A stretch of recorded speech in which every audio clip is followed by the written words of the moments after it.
In this video, we will discuss how a loan from a CFC to an individual U.S. shareholder can create U.S. taxable income under Section 956. Grace is a U.S. citizen who lives in Country A and owns 100% of CFC. CFC operates an active business in Country A. Country A imposes a corporate income tax at a rate of 25%. CFC is profitable each year and pays a 25% income tax to Country A. Because CFC's income was subject to a foreign income tax rate of more than 18.9%, Grace is able to elect the GILTI high tax exception each year.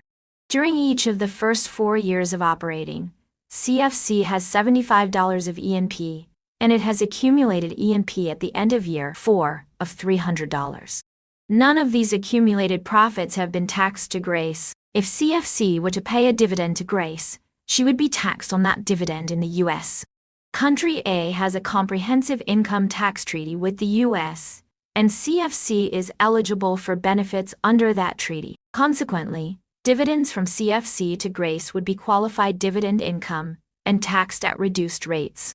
Instead of having CFC pay herself a dividend, in year 5, Grace decides to borrow $100 of cash from CFC.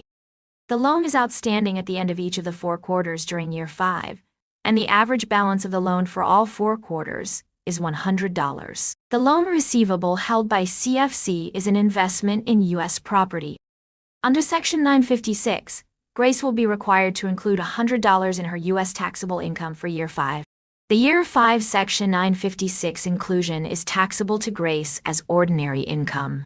Inclusions under Section 956 are not considered dividends, and therefore cannot be qualified dividend income. Grace includes the Section 956 inclusion on Form 5471, Schedule I, Line 2, and also on Form 1040, Schedule 1, Line 8Z. At the end of year 5, Grace has previously taxed earnings and profits, PTAP, of $100. At the beginning of year 6, Grace borrows another $150 from CFC.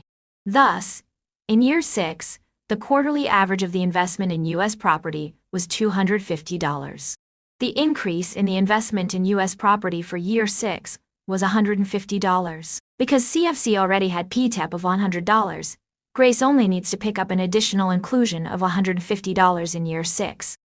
Again, Grace includes the $150 on Form 5471, Schedule I, Line 2, and also on Form 1040, Schedule 1, Line 8Z. In year 7, the loan balance remains at $250 throughout the year. However, CFC pays a dividend to Grace in year 7 of $60. The $60 dividend is paid out of PTAP and therefore is not taxable to Grace. However, at the end of year 7, CFC only has PTAP of $190 before computing Section 956 inclusions, because the quarterly average investment in U.S. property during the year was $250, and because CFC only has PTAP of $190, Grace must pick up an additional Section 956 inclusion of $60. After the Section 956 inclusion, CFC will have PTAP at the end of year 7